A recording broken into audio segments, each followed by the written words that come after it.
Hello dear students, CrPC के अंतर्गत संबंध से संबंधित कौन से प्रोविजंस हैं, इसके बारे में हम पहले ही चर्चा कर चुके हैं।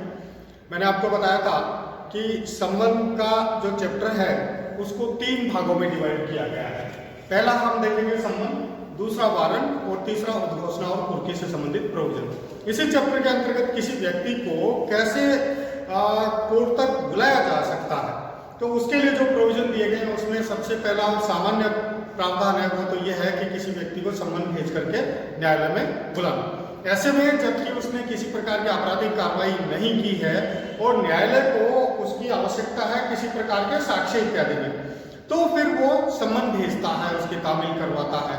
तो इस चैप्टर के फर्स्ट पार्ट के अंतर्गत जो सम्मन से संबंधित प्रावधान दिए गए हैं वो धारा 61 से 69 तक दिए गए हैं। तो सेक्शन 61 में जैसा कि हम देखते हैं कि सम्मन का प्रारूप के बारे में प्रोविजंस दिए गए हैं। सम्मन का जो प्रारूप होता है वो एक छपे हुए फॉर्मेट में भी मिलता है। दंड प्रक्रिया संहिता के वेरियस शेड्यूल्स में आपको सम्मन के प्रारूप मिल जाएंगे, न्यायालय परिसर में या किसी स्टेशनरी की दुकान पे, और अब आपको ऑनलाइन भी इसका प्रारूप मिल जाता है। इसके प्रारूप में बेसिकली होता क्या क्या है ये थोड़ा सा जान लेने की बात है। तो सम्मन के प्रारूप में जिस व्यक्ति को सम्मन किया जाता है उसका नाम, उसका पता या सामान्यतः जहाँ वह रहता है, निवास करता है, अपने बच्चों का पालन पोषण करता है, जिस क्षेत्र में रहता है उसका विवरण होगा, कौन से न्यायालय के द्वारा सम्मन जारी किया गया है, किस तारीख को कितने बजे उस न्यायालय के सम्मुख उपस्थित होना है, ये सब, और उस न्यायालय की और उस न्यायालय के रीडर के हस्ताक्षर को मोहर से इस प्रकार का सम्मन जारी होगा। तो जनरली इसमें जो सेक्शन 2, सेक्शन 3, सेक्शन 4 में हम देखेंगे कि सम्मन की तामील कैसे कराई जाएगी। तो सम्मन की तामील से संबंधित जो प्रोविजंस दिए गए हैं वो ये है कि एक तो सामान्यतया कोर्ट का जो साइकिल सवार होता है वो लेकर के घर तक पहुंचता है, दिए गए पते तक पहुंचता है और सम्मन की प्रति जो है वो उस जिस व्यक्ति के विरुद्ध सम्मन किया गया है उसको देकर के उसके हस्ताक्षर करवा करके लेके आता था। इट मीन्स कि सम्मन की तामील हो चुकी है। अगर वो वहां नहीं मिलता है तो फिर दूसरी प्रक्रिया अपनाई जाएगी। एक सामान्य प्रक्रिया इसमें ये भी है कि डाक के द्वारा सम्मन की तामील, स्पीड पोस्ट या रजिस्ट्री के द्वारा आपको पोस्ट ऑफिस के माध्यम से सम्मन की तामील करवाते हो, तो पोस्टमैन लेके जाता है और उससे रिसीट लेके आ जाता है। तो जो ही पोस्टमैन रिसीट लेता है इसका मतलब ये होगा कि सम्मन की तामील हो चुकी। तीसरा, अगर वो वहां नहीं मिलता और काफी प्रयास के बावजूद भी, तो स्थानीय अखबारों में विज्ञापन छाया करके स्थानीय भाषा में इस प्रकार के सम्मन की सूचना दी जा सकती है। अगर ऐसे सम्मन में दी गई तिथि तक को अगर ऐसा व्यक्ति जिसके खिलाफ सम्मन किया गया है वो कोर्ट में उपस्थित नहीं होता है तो ऐसी परिस्थिति के अंतर्गत उसके खिलाफ फिर गिरफ्तारी वारंट जारी किया जाएगा। तो गिरफ्तारी वारंट से तलब करके गिरफ्तार करके कोर्ट में पेश किया जाएगा। और अगर ये भी नहीं होगा तो फिर आगे की प्रक्रिया देखिए, इसमें दोनों प्रकार के जो है वो सिस्टम दिए गए हैं। इसमें जब गिरफ्तारी नहीं होगी तो प्रॉपर्टी को कुर्क किया जाएगा, सीज किया जाएगा, जब्त किया जाएगा, और फिर भी अगर वो कोर्ट में उपस्थित नहीं होता है तो फिर उसको उसकी प्रॉपर्टी को जो वो नीलाम कर दिया जाएगा।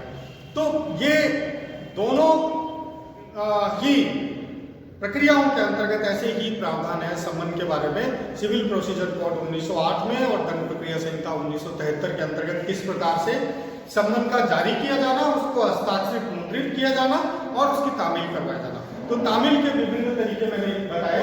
सेक्शन 65 में आगे चलेंगे हम, तो ये पाएंगे कि जब पूर्व उपबंधित प्रकार से तामील नहीं दिया जा सके तब प्रक्रिया। तो इसमें मैंने आपको बता दिया कि स्थानीय अखबारों में उसका उपस्थित होने वाला विज्ञापन छाया करके या फिर उसकी प्रॉपर्टी को जो वो कोर्ट करके और नीलाम करके इस प्रकार की प्रक्रिया को अपनाया जा सकता है।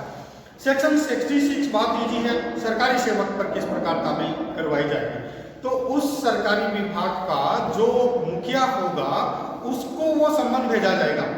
यहाँ जैसे कोई कॉलेज है उसमें कोई पियोन कार्य कर रहा है या कोई सहायक कार्य कर रहा है, कंप्यूटर ऑपरेटर या बाबू या लेखाधिकारी जो भी काम कर रहे हैं उस पर फिर उस कार्यालय अध्यक्ष की जिम्मेदारी हो जाती है कि उस तक सम्मन पहुंचाए, उसकी तामील करवाए और उसको वापस जो कोर्ट तक पहुंचाए।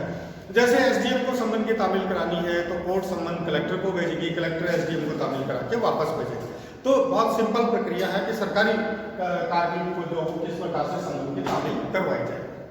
अब नेक्स्ट हम आगे बढ़ते हैं 67 की तरफ। तो सेक्शन 67 हमें ये कहती है कि स्थानीय सेवाओं के बाहर सम्मन की तामील। ये भी एक प्रक्रियात्मक मैटर है कि जब एक जिले के जिला और सत्र न्यायाधीश के द्वारा यदि कोई सम्मन जारी किया जाता है और वो उस जिले की स्थानीय सीमाओं के बाहर अगर सम्मन तामील करवाया जाना है, मान लो जयपुर की स्थानीय अदालत के द्वारा अलवर के किसी व्यक्ति को सम्मन की तामील करवाया जाना है, या बॉम्बे के या पटना के या भुवनेश्वर के किसी व्यक्ति को सम्मन की तामील करवाया जाना है, तो ऐसी स्थिति में जयपुर का जो जिला एवं सत्र न्यायाधीश का तामील विभाग है वो उस जिले के जिला एवं सत्र न्यायाधीश के तामील विभाग को उस सम्मन की कॉपी भेजेगा और तब वो जिला एवं सत्र न्यायाधीश का तामील सेक्शन जो है वो संबंधित थाने तक वो पहुंचा करके पुलिस के माध्यम से उस सम्मन की तामील करवाएगा और वापस उसी रास्ते से सम्मन जो है वो न्यायालय तक पहुंचा दिया जाएगा।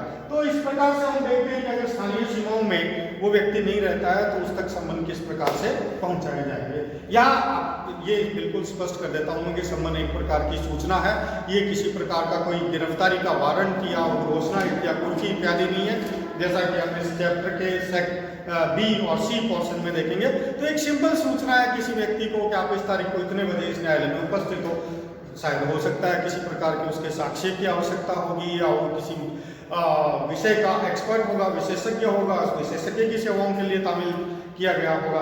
तो ऐसी स्थिति में जो है वो उसको सम्मन की तामील भेजी जाती है।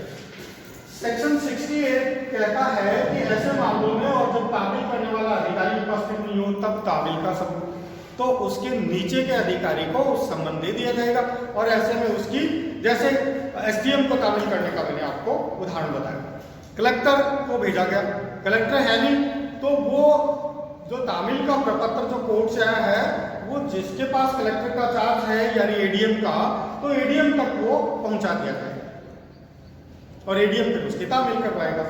कई बार जिस कार्मिक को तामील करवाई जानी है वो उपस्थित नहीं है तो उसके सेक्शन ऑफिसर को या संबंधित दूसरे अधिकारी को उसकी तामील करवाई जा सकती है। ऐसे में उसका दायित्व होगा कि संबंधित व्यक्ति तक वो तामील का जो प्रपत्र है वो पहुंचाया जाए।